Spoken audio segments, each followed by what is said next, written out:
गौरी गणपती विसर्जनासाठी चाललेल्या भक्तांकरिता मोफत सरबतचं वाटप करण्यात आलंय।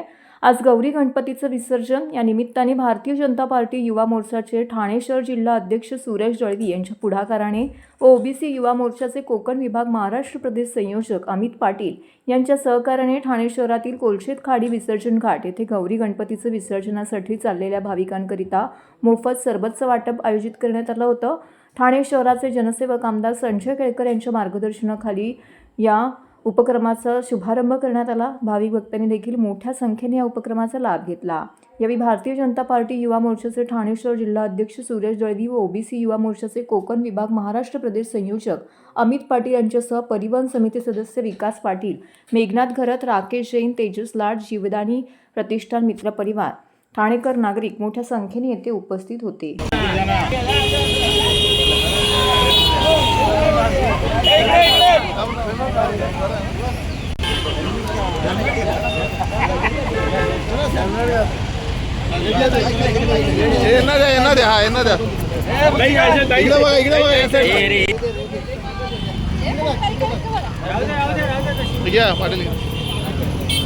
गणपती बाप्पा फेमस करून टाका।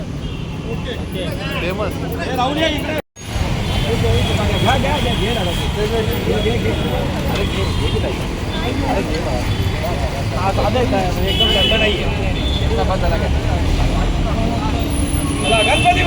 आज गौरी गणपतीच्या विसर्जनाची फार मोठी गर्दी या कोलशेत घाटावर असते आणि त्यामुळे सालाबादप्रमाणे भारतीय युवा मोर्चाने या ठिकाणी सरबत वाटप ठेवलं आहे।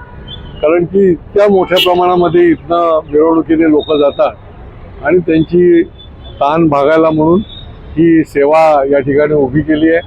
ज्याच्यामध्ये भारतीय जनता युवा मोर्चाचे अध्यक्ष सुरेश दळवी, अमित पाटील, आमचे घरत, या लोधा आमाराचे राकेश जैन अशी सगळी मंडळी ही या ठिकाणी रात्री 11 वाजेपर्यंत हे सरबतचं वाटप करणार। भारतीय जनता पार्टी ठाणे शहरातर्फे मानपाडा, मनोरमानगर, आझादनगर येथील सर्व गणेश भक्तांसाठी आज जे ढोल ताशासह नाचत गाजत जे गणपती विसर्जनाला जाणार आहेत त्या सर्व नागरिकांना एक छोटासा उपक्रम म्हणून भारतीय जनता पार्टीतर्फे आज आमदार साहेबांच्या नेतृत्वात आम्ही एक सरबत वाटपाचा कार्यक्रम ठेवला आहे। पण हे सगळं करताना अजूनही मला पत्रकारांच्या बांधवातून ठाणे शहरातल्या गणेश भक्तांना आणि नागरिकांना सांगायला एक आतुरतेने माझं सकाळपासून एक मनातलं होतं की हे मी गणरायाला साखर घालतो की ह्या विधानसभेत, येणाऱ्या विधानसभेत आमदार संजय केळकर साहेब जनसेवक आमदार आहेत, हे भरघोस मतांनी निवडून हवे, हे गणरायाला मी साखर घालतो। गणपती बाप्पा।